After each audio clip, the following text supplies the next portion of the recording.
नमस्कार सभी साथियों का आपके अपने यूट्यूब चैनल के आर एग्जाम वॉरियर में आप सभी का स्वागत और अभिनंदन। साथियों अपन लोग बात करेंगे आज वरिष्ठ अध्यापक जो आपकी परीक्षा आने वाले समय में है, सितंबर में आपका जो एग्ज़ाम है उसमें सामाजिक विज्ञान में आपका जो भूगोल में टॉपिक रहता है प्रथम टॉपिक पृथ्वी की गतियाँ। तो आज अपन पृथ्वी की गतियाँ पढ़ेंगे। आप अंत तक ज़रूर बने रहिएगा और आपका सहयोग अगर अपेक्षित रहा तो प्रयास करेंगे जितने जल्दी हो सके आपका भूगोल का जो ये सिलेबस पूरा करवाने का। आगे भी सब्जेक्ट जो है भूगोल के बाद अपन जो छोटे छोटे सब्जेक्ट हैं, समाजशास्त्र है, लोक प्रशासन है, दर्शन शास्त्र है, उनको लेंगे। तो आप अंत तक ज़रूर बने रहिएगा और अपने साथियों के साथ शेयर भी ज़रूर करें। जो अपने नोट्स हैं उसी में से ही अपन पढ़ेंगे। तो आपको अगर नोट्स खरीद रखे हैं तो आपका रिवीजन भी हो जाएगा। खरीदना चाहें तो भी आप कमेंट बॉक्स में कमेंट कर दें, आपको नोट्स मिल जाएंगे। बहुत अच्छे नोट्स हैं और आप देखोगे अब तो भी आपको पता चल जाएगा कि किस तरीके से लिखे हुए हैं, तो कितने उपयोगी आपके रहने वाले हैं। बाकी जैसे ही एक टॉपिक पूरा होगा उसके बाद अपन उस टॉपिक से संबंधित क्वेश्चन लेंगे जो सेकंड ग्रेड में आरपीएससी के द्वारा पूछे गए हैं, यानी आरपीएससी का पैटर्न कैसा रहता है। तो आइए शुरुआत करते हैं पृथ्वी की गतियों की। देखिए पृथ्वी की गतियों की बात कर अपन करें तो पृथ्वी की दो गतियां हैं। एक तो आपकी है, अपन बात करें तो रोटेशन और एक है रिवोल्यूशन। तो दो तरह की गतियां होती हैं, जिसमें बात करें तो एक है घूर्णन गति और इसे घूर्णन गति को अक्षीय गति, फिर दैनिक गति, फिर परिभ्रमण गति की कहते हैं। तो ये सब थोड़े बहुत ध्यान रखना आप। घूर्णन गति, अक्षीय गति, दैनिक गति और परिभ्रमण गति। और परिक्रमण गति होती है उसे कहते हैं कक्षीय, वार्षिक। यह परिक्रमण यह गतियों के प्रकार हैं, जैसे वार्षिक गति, कक्षीय गति, परिक्रमण गति। पृथ्वी पश्चिम से पूर्व की ओर यानी वामावर्त एंटी क्लॉकवाइज घूमती है, यानी घड़ी की उल्टी दिशा में घूमती है। इतना ध्यान रखना है। और हिंदी में शब्द आ सकता है वामावर्त, यह नहीं याद रहे तो अंग्रेजी शब्द आप एंटी क्लॉकवाइज याद रख लेना। और या फिर ऐसे भी आ सकता है दिशा, तो पश्चिम से पूर्व हमेशा ध्यान रखना। सूर्य पूर्व में उदय होता है लेकिन पृथ्वी सूर्य के विपरीत घूमती है। इस बात का ध्यान रखना। यानी सूर्य हमेशा पूर्व से पश्चिम की ओर आपको जाता हुआ दिखाई देगा, लेकिन पृथ्वी की गति हमेशा पश्चिम से पूर्व की ओर है। इस बात का आपको ध्यान में रखना है। अब बात करते हैं घूर्णन गति की। तो घूर्णन गति की अपन बात करें तो पहले देखेंगे घूर्णन गति की परिभाषा, यानी घूर्णन गति किसे कहते हैं। परिभाषा: पृथ्वी का अपने अक्ष के चारों ओर पश्चिम से पूर्व की ओर की गई गति घूर्णन गति कहलाती है। इसे परिभ्रमण, अक्षीय या दैनिक गति कहते हैं। दैनिक गति क्यों कहते हैं? क्योंकि एक ही दिन में ये अपना यानी 24 घंटे में अपना चक्कर पूरा कर लेती है, अपनी ही जगह पर घूमती है। जैसे एक व्यक्ति एक जगह खड़ा है अपनी जगह यहाँ पर, और यहाँ पर घूम रहा है, तो यह इनकी घूर्णन गति मानी जाएगी। और इसे ही परिभ्रमण गति कहेंगे और अक्षीय गति कहते हैं, क्योंकि एक अक्ष पे घूमती है, यानी एक बिंदु पे घूमती है, एक ही जगह पर घूम रही है, इसलिए इसको अक्षीय गति कहते हैं। इसकी विशेषताएं अगर अपन देखें तो पृथ्वी की घूर्णन गति लगभग 1650 किलोमीटर प्रति घंटा के हिसाब से घूमती है। गति कोई नहीं पूछेगा। और यह गति भूमध्य रेखा पर सर्वाधिक होती है, इस बात का ध्यान रखना। पृथ्वी की घूर्णन गति सर्वाधिक कहाँ है? तो भूमध्य रेखा यहाँ पर सर्वाधिक होती है, ध्यान रखना। और ध्रुवों पर शून्य होती है, यानी ध्रुवों पर इसकी गति आपको नज़र नहीं आएगी, क्योंकि ध्रुवों पर जगह कम है, यानी बिंदु ही है, इसलिए वहाँ पर गति शून्य है। और यहाँ पर देखें तो यहाँ पर सर्वाधिक रहती है 1650 किलोमीटर इसकी गति है, घूर्णन गति। तो ये बात ध्यान रखनी है। और सीधे शब्दों में बात करें तो सर्वाधिक गति भूमध्य रेखा पर, ध्रुवों पर घूर्णन गति शून्य। आगे देखिए, उत्तरी गोलार्ध में पृथ्वी एंटी क्लॉकवाइज पश्चिम से पूर्व घूमती है, और वहीं दक्षिण गोलार्ध में क्लॉकवाइज पूर्व से पश्चिम की ओर घूमती हुई प्रतीत होती है। यह बात ध्यान रखना। यानी उत्तरी गोलार्ध में जो जैसे यह गोलार्ध है और इसका ये हिस्सा है, यहाँ पर तो पृथ्वी की घूर्णन गति रहेगी एंटी क्लॉकवाइज यानी पश्चिम से पूर्व की, और दक्षिण गोलार्ध में रहेगी पूर्व से पश्चिम की ओर। तो इसका ध्यान रखना है। अगला है, पृथ्वी का एक घूर्णन 23 घंटे 56 मिनट और 4 सेकंड में पूर्ण होता है। यानी अपनी एक ही जगह पर पृथ्वी एक चक्कर लगाने में 23 घंटे 56 मिनट और 4 सेकंड का समय लेती है, और इस अवधि को दिन कहा जाता है, यानी एक दिन। घूर्णन गति का प्रभाव क्या क्या रहता है? प्रभाव की बात करें तो पहला प्रभाव है दिन और रात का बनना। पृथ्वी को भाग सूर्य के सामने जो भाग होता है उसे हम दिन कहते हैं। जो भाग सूर्य के विपरीत होता है उसे रात कहते हैं। अगर पृथ्वी की घूर्णन गति दुगनी हो जाए, जैसे 50 किलोमीटर प्रति घंटा की रफ्तार से पृथ्वी घूर्णन घूम रही है और इसकी तो दिन की अवधि आधी हो जाएगी, यानी जैसे 50 घूम रही है और दुगनी कर दो 100, तो ये समय पहले घूम लेगी, यानी तो दिन की अवधि आधी हो जाएगी। और पृथ्वी की घूर्णन गति अगर आधी कर दी जाए, यानी 50 की स्पीड से घूम रही थी, इसको अपने 25 कर दिया तो ज़्यादा समय लेगी, तो दिन की अवधि दुगनी हो जाएगी, यानी ज़्यादा समय लेगी। अगला है, अगर पृथ्वी का घूर्णन बंद कर दिया जाए, दिन और रात की अवधि 6-6 महीने की हो जाएगी। इस बात का आपको ध्यान में रखना है। आगे देखिए, घूर्णन गति के कारण 2 दिवस बनते हैं।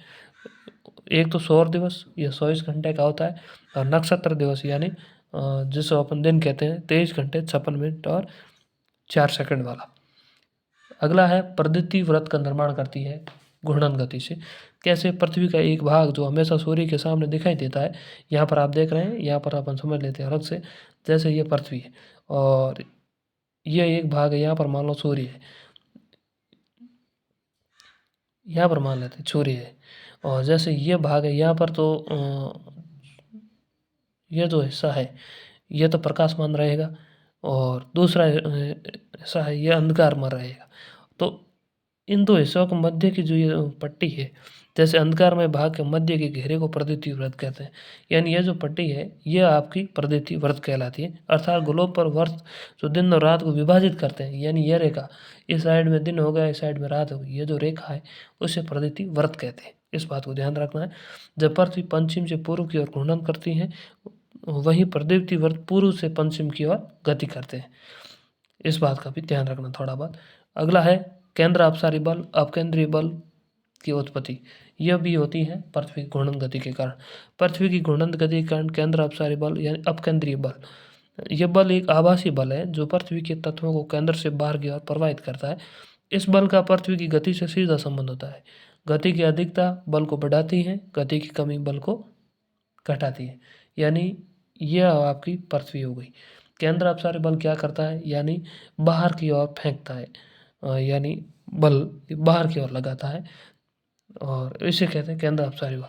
यह 0 डिग्री है ना, यहाँ पर यह बल होगा सर्वाधिक, क्योंकि यहाँ पर गति सर्वाधिक है, दोनों की धनात्मक संबंध होता है। और यहाँ पर होगी 0, क्योंकि यहाँ पर गति है नहीं, तो इसलिए केंद्र अपसारी बल 0 होगा। यही कारण है कि 0 डिग्री अक्षांश रेखा पर बल सर्वाधिक, क्योंकि पृथ्वी की गति भी सर्वाधिक होती। दूसरा है, जैसे जैसे 0 से पृथ्वी को ध्रुवों की ओर जाते हैं, तो ये केंद्र अपसारी जो बल है कम होता जाता है, और ध्रुवों पर यह बल सबसे कम यानी 0 हो जाता है। आगे देखिए, अगर पृथ्वी की घूर्णन गति रुक जाए तो ये बल समाप्त हो जाएगा, क्योंकि बल और केंद्र अपसारी बल और पृथ्वी की गति का सकारात्मक संबंध है, दोनों एक दूसरे से जुड़े हुए हैं। और पृथ्वी की घूर्णन गति बढ़ जाए तो ये बल भी बढ़ जाएगा।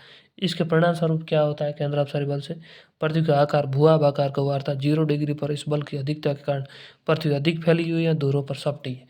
सपटी होने का कारण क्या है, ऐसे आए तो केंद्र अपसारी बल है, क्योंकि यहाँ पर 0 डिग्री पर तो बल ज़्यादा है, इसलिए यहाँ पर फैल गई, यहाँ पर बल है नहीं, तो यहाँ पर चपटी ही रह गई। अगला है, इस बल के कारण सागरीय जल में उतार चढ़ाव आता है, अर्थात ज्वार भाटों का कारण भी बनता है। कौन सा? केंद्र अपसारी बल।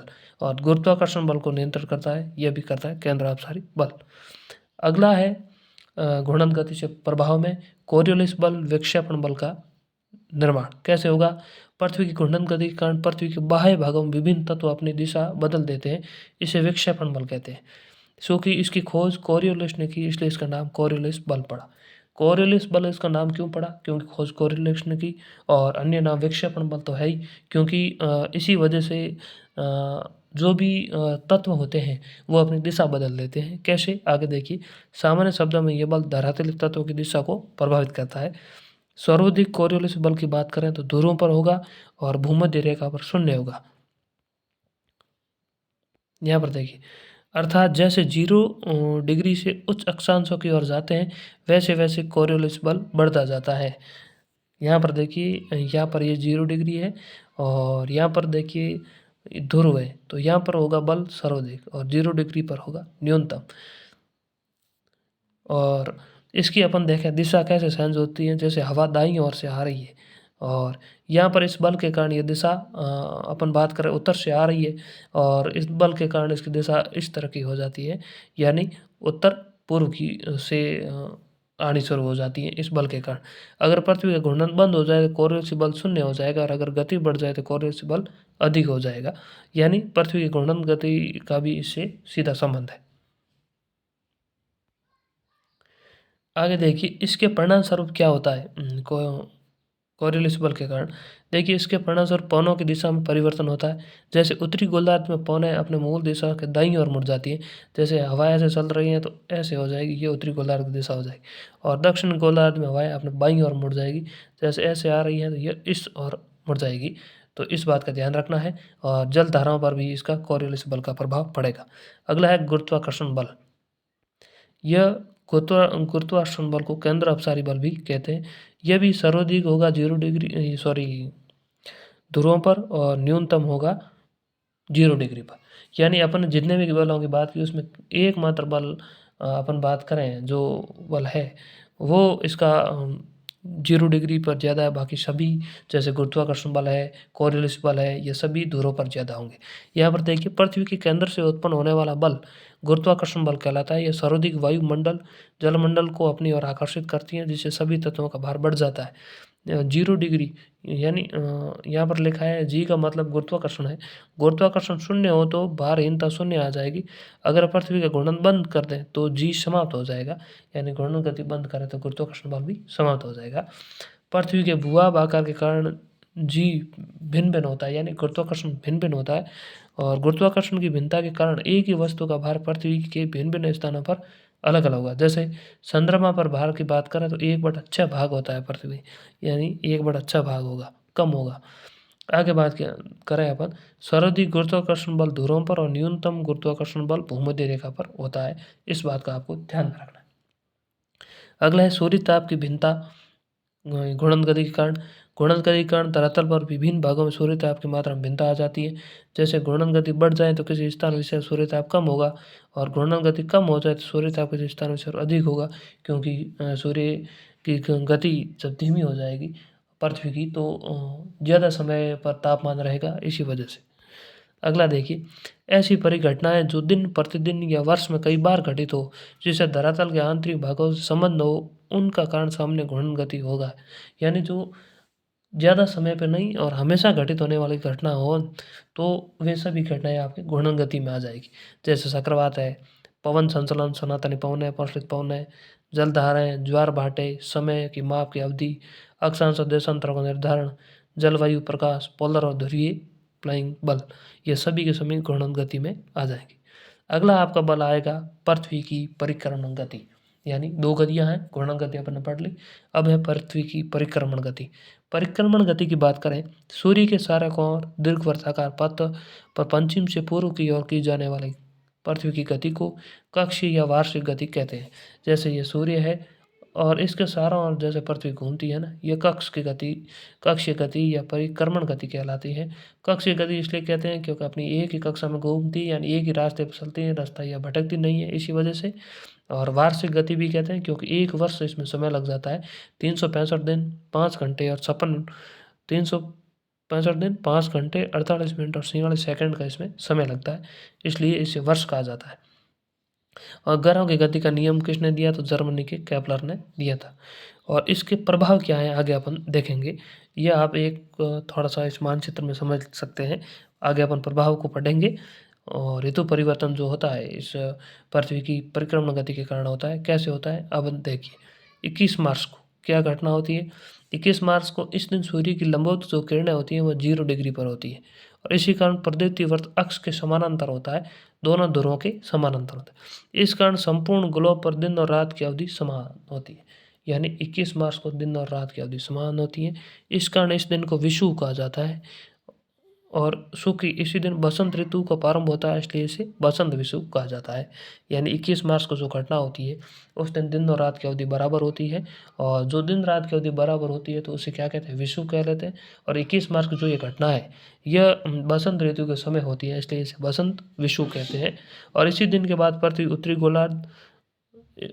का उत्तरी गोलार्ध सूर्य के सामने आएगा, अर्थात उत्तरायण की स्थिति प्रारंभ हो जाती है 21 मार्च को। आगे देखिए इसके निम्न प्रभाव हो गए। प्रभाव क्या होगा, उत्तरी गोलार्ध में सौर ऊर्जा बढ़ जाएगी, यानी सूर्य उत्तरी गोलार्ध की ओर आ गया है तो यानी सूर्य की जो किरणें हैं ज़्यादा आनी शुरू हो जाएगी। ग्रीष्म ऋतु यहाँ पर प्रारंभ हो जाएगी उत्तरी गोलार्ध में, और दक्षिण गोलार्ध में सूर्य की ऊर्जा कम हो जाएगी, अतः शीत ऋतु का प्रारंभ हो जाएगा। अगली है, और उत्तरी ध्रुव पर सूर्य उदय होगा और दक्षिण ध्रुव पर सूर्य अस्त हो जाएगा, और इस दिन सूर्य ताप का वितरण दोनों गोलार्धों में समान होगा। 21 मार्च के बाद 21 जून की घटना होगी। 21 जून को क्या होगा, इस दिन सूर्य की लंबवत किरणें कर्क रेखा पर पड़ेगी, और इसलिए इसे कर्क संक्रांति या ग्रीष्म अयनात कहते हैं। यह 21 जून की घटना है कर्क रेखा पर, और इस दिन उत्तरी गोलार्ध में सबसे बड़ा दिन और सबसे छोटी रात होगी। एक तो यह घटना होगी। वहीं दक्षिण गोलार्ध में सबसे छोटा दिन और सबसे बड़ी रात होगी, क्योंकि यह घटना उत्तरी गोलार्ध में हो रही है। अगला है, इस दिन उत्तरी गोलार्ध का सामान्य तापमान सर्वाधिक होगा। इस दिन उत्तरी ध्रुव पर दोपहर और दक्षिण ध्रुव पर मध्य रात्रि जैसी स्थिति होगी, और इसी दिन सूर्य ताप का वितरण विषम, अर्थात उत्तरी गोलार्ध में सूर्य ताप की मात्रा अधिक, दक्षिण गोलार्ध में सूर्य ताप की मात्रा कम होगी। 21 जून की घटना उत्तरी गोलार्ध में होगी, इसलिए इसे कर्क संक्रांति कहते हैं। अगला देखिए 23 सितंबर की घटना।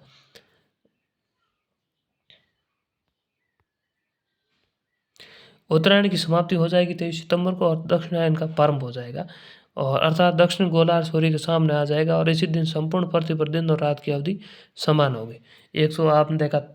अपन देखा 21 मार्च या 23 मार्च को दिन और रात की अवधि बराबर होती है, एक 23 सितंबर को होती है। इस दिन शरद विषुव कहते हैं, क्योंकि इसी दिन उत्तरी गोलार्ध में शरद ऋतु प्रारंभ होती है। यह घटना उत्तरी गोलार्ध में होती है और शरद ऋतु होती है, इसीलिए शरद विषुव कहते हैं। और उत्तरी ध्रुव पर इस समय सूर्य अस्त हो जाएगा और दक्षिण ध्रुव पर सूर्य उदय हो जाएगा। अगली घटना है 22 दिसंबर की, और इस दिन सूर्य मकर रेखा पर सीधा चमकता है, इस कारण से मकर संक्रांति यानी मकर संक्रांति या शीत अयनात कहते हैं। यह घटना होती है 22 दिसंबर की, और यह घटना दक्षिण ध्रुव में होती है, इसलिए दक्षिण ध्रुव पर दोपहर और उत्तरी ध्रुव पर मध्य रात्रि होगी, यानी दक्षिणायन में होती है। दक्षिण गोलार्ध में सबसे बड़ा दिन और सबसे छोटी रात होगी, और यही घटना विपरीत हो जाएगी आपकी 23 सितंबर की है, और 21 जून की यह घटना उत्तरी गोलार्ध में होती है, और ये यहाँ पर होती है दक्षिण गोलार्ध। अगला प्रभाव अपन देखें, परिक्रमण गति की अगले प्रभाव की बात करें तो उपसौर अपसौर की घटना होती है। कैसे? उपसौर अपसौर देखिए, 4 जुलाई को तो होगा अपसौर यानी अपहेलियन। अपसौर यानी दूरी ज़्यादा होगी सूर्य और पृथ्वी के मध्य 15.2 करोड़ की, और 3 जनवरी की घटना होगी उससे कहेंगे उपसौर। इसे अंग्रेजी में कहते हैं पेरीहेलियन, और ये दूरी होगी 14.7, यानी पृथ्वी की अधिकतम दूरी उप अपसौर और न्यूनतम दूरी उपसौर कहलाती है। आगे देखिए, पृथ्वी की दीर्घ वृत्ताकार कक्ष होने पर परिक्रमण गति होने के कारण पृथ्वी और सूर्य की मध्य दूरी परिवर्तन रहती है। अगर कक्ष वृत्ताकार होता तो दूरी समान रहती है, और सूर्य पृथ्वी के मध्य की दूरी 15 करोड़ किलोमीटर है। वर्ष में 2 दिन ऐसे होते हैं दूरी सर्वाधिक और सबसे कम होती है। 2 घटनाएं, उपसौर और अपसौर। उपसौर 3 जनवरी को पृथ्वी और सूर्य के मध्य दूरी सबसे कम होती है।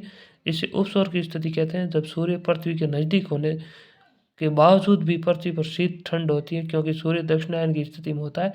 इसके कारण 7% तापमान अधिक होता है। यह घटना 3 जनवरी को होती है। कई विद्यार्थी ये भी समझे होंगे 3 जनवरी को तो अपना यहाँ ठंड पड़ती है, तो फिर सूर्य नज़दीक कैसे हुआ? यह घटना आपके दक्षिण गोलार्ध में होती है इसी वजह से, और यह घटना वहाँ पर जब सूर्य और की दूरी मानी जाती है, अपने यहाँ पर नहीं है, इसी वजह से ये घटना 3 जनवरी को मानी जाती है। और 4 जुलाई को सूर्य और पृथ्वी सबसे अधिक दूरी पे होती है, और यह घटना अपन देखें इस दिन तापमान बढ़ जाता है, यानी सामान्य दिन से 7% ज़्यादा तापमान होता है, बाकी ज़्यादा कुछ अंतर नहीं होता है। यह घटना होती है 4 जुलाई को। अगला देखिए, ऋतुओं का बनना। पृथ्वी की परिक्रमण गति या पृथ्वी का अपने अक्ष पर 23-23.5 डिग्री झुकाव के कारण पृथ्वी पर विभिन्न ऋतुओं का प्रारंभ होता है, और दिन और रात की अवधि में परिवर्तन भी परिक्रमण गति से होता है। पृथ्वी की परिक्रमण गति तथा 23.5 डिग्री झुकाव के कारण संपूर्ण पृथ्वी पर दिन और रात की अवधि भिन्न भिन्न होती है। अपवाद, 0 डिग्री पर वर्ष समान, बसंत शरद ऋतु भी समान रहती है, ये अपवाद है। बाकी दिन और रात की अवधि में परिवर्तन होता है। इसके कारण क्या है? एक परिक्रमण गति, एक पृथ्वी का झुकाव, और ऋतुओं में भी यही दोनों ही कारण है।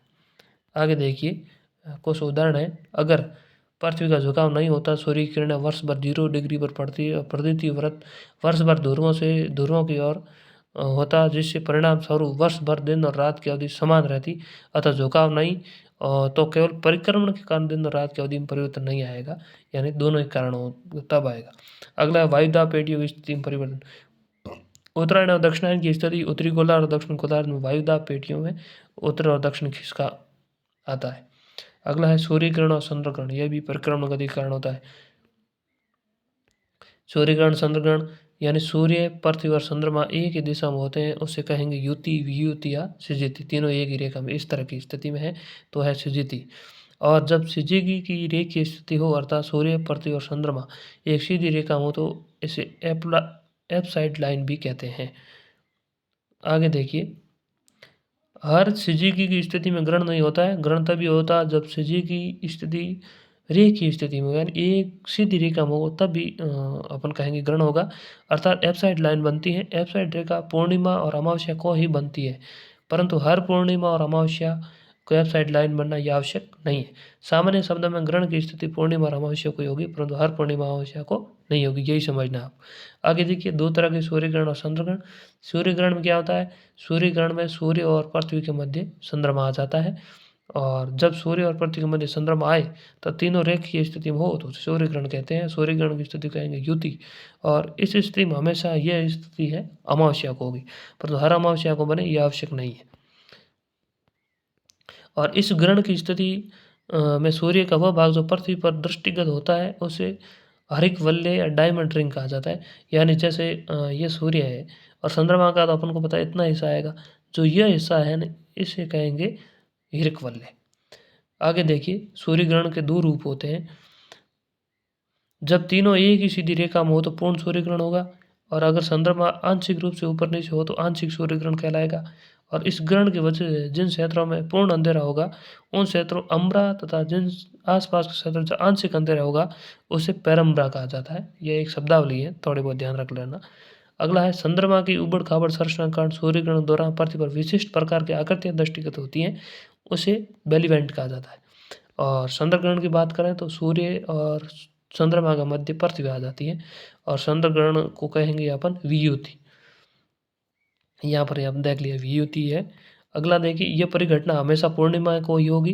ये पूर्णिमा हर पूर्णिमा का हो यह आवश्यक नहीं है, परंतु हर पूर्णिमा को एक ही स्थिति नहीं बनती, क्योंकि पृथ्वी और चंद्रमा का झुकाव 28.5 डिग्री है, और इसी कारण चंद्रमा पृथ्वी का परिक्रमण भूमध्य रेखा के समानांतर न करके 28.5 डिग्री उत्तरी अक्षांश और 28.5 दक्षिण अक्षांश के मध्य करता है। इस कारण हर पूर्णिमा और अमावस्या को एपसाइड रेखा नहीं बनती। अगला, सूर्य ग्रहण की तुलना में चंद्र ग्रहण की अवधि अधिक होती है। कारण क्या है? क्योंकि पृथ्वी और चंद्रमा दोनों का परिक्रमण गति समान है, इस कारण चंद्रमा और सूर्य ग्रहण का अधिक समय लगता है, यानी दोनों एक गति से घूम रहे हैं ना, तो थोड़ा बहुत समय ज़्यादा लगता है।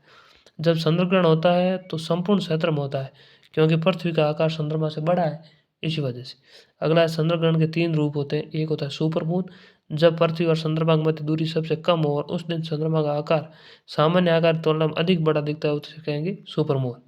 और चंद्रमा का परिक्रमा कक्ष दीर्घवृत्ताकार है, इस कारण पृथ्वी और चंद्रमा की दूरी हमेशा समान नहीं रहती, ये भिन्न भिन्न होती है। इन 3 स्थितियाँ होती है। पहली स्थिति है, चंद्रमा पृथ्वी के मध्य अधिकतम दूरी को क्या कहेंगे? अपभू या अपोजी, यानी चंद्रमा और पृथ्वी के मध्य जो अधिकतम दूरी है उसे कहेंगे अपभू या अपोजी, और चंद्रमा को न्यूनतम दूरी को कहेंगे उपभू या पेरोजी। और एक होता है ब्लू मून, ऐसा महीना जब 2 पूर्णिमा हो तो उस स्थिति को ब्लू मून कहेंगे। और ब्लड मून, जब भी पूर्ण चंद्रग्रहण की स्थिति होगी ना, उसे अपन कहेंगे ब्लड मून। तो यह आपकी होगी पृथ्वी की गतियाँ। पृथ्वी की गतियाँ का पूरा अपन ने देख लिया है। 2 तरह की गतियाँ हैं, परिक्रमण और परिभ्रमण, इसके प्रभाव अपन ने समझ लिए। और अगला वीडियो अपन देखेंगे इसमें जो किस तरीके के क्वेश्चन पूछे गए हैं अब तक, उनके बारे में। तो धन्यवाद साथियों, अपने साथियों तक शेयर ज़रूर करें। मिलेंगे अगले वीडियो में, तब तक के लिए धन्यवाद।